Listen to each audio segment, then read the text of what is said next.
নমস্কার, আমার ভুরিভোজ চ্যানেলে সকলকে স্বাগত জানাই। Welcome to my channel Bhurivoj. আজকে বানাবো কাঁচা আমের চাটনি।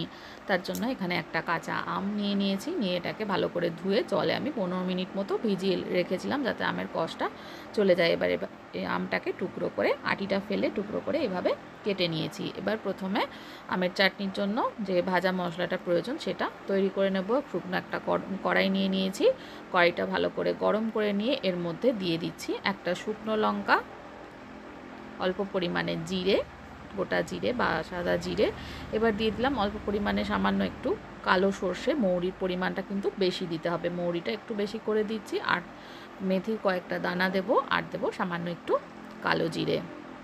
এই সমস্ত মশলাটাকে 10 থেকে 12 সেকেন্ড মতন কড়াইতে নেড়ে চেড়ে ভেজে নেব। যখন ফোড়নগুলো চটপট করে ফাটা শুরু হবে এবং খুব সুন্দর একটা ফ্লেভার আসবে, তখন এটা ঝটপট করে গ্যাস থেকে নাবিয়ে কিন্তু গুঁড়ো করে নিতে হবে।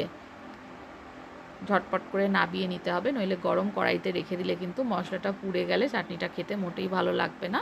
তো ঝটপট করে কড়াই থেকে নামিয়ে একটু ঠান্ডা করে মশলাটা গুঁড়ো করে নেব। এবার কড়াইতে দিয়ে দিলাম সামান্য পরিমাণে 1 চামচ মতন সর্ষের তেল, আর দিয়ে দিচ্ছি ফোড়নে কালো সর্ষে। ফোড়নটা ভেজে নেব। চটপট করে ফাটতে শুরু করলে ফোড়নটা দিয়ে দেব কেটে রাখা কাঁচা আমটা।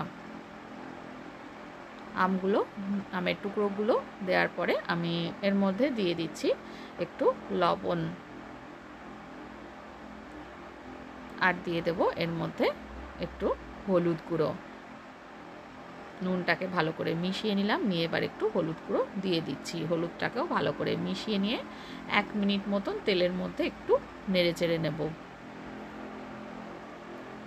1 মিনিট মতন নেড়ে চেড়ে নেওয়ার পরে আমি এর মধ্যে দিয়ে দিচ্ছি খানিকটা জল। এই জলে আমটা ভালোভাবে সেদ্ধ করে নেব। 5-7 মিনিট সেদ্ধ করলেই কিন্তু দেখবেন আমটা সেদ্ধ হয়ে এসেছে। যতক্ষণ আম সেদ্ধ হচ্ছে ততক্ষণ যে ভাজা মশলাটা তৈরি করে রেখেছিলাম সেটা গুঁড়ো করে নেব।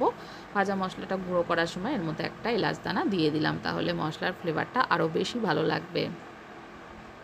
5-7 মিনিট সেদ্ধ করলেই দেখবেন আমটা সেদ্ধ হয়ে এসছে। এবার আমি এর মধ্যে দিয়ে দেব চিনি। চিনির পরিমাণটা যে যার পছন্দ অনুযায়ী দেবেন, যে যতটা পরিমাণে চিনি খেতে পছন্দ করেন ততটাই অ্যাড করতে হবে। আমি এখানে বড় চামচে 3 চামচ চিনি অ্যাড করেছি।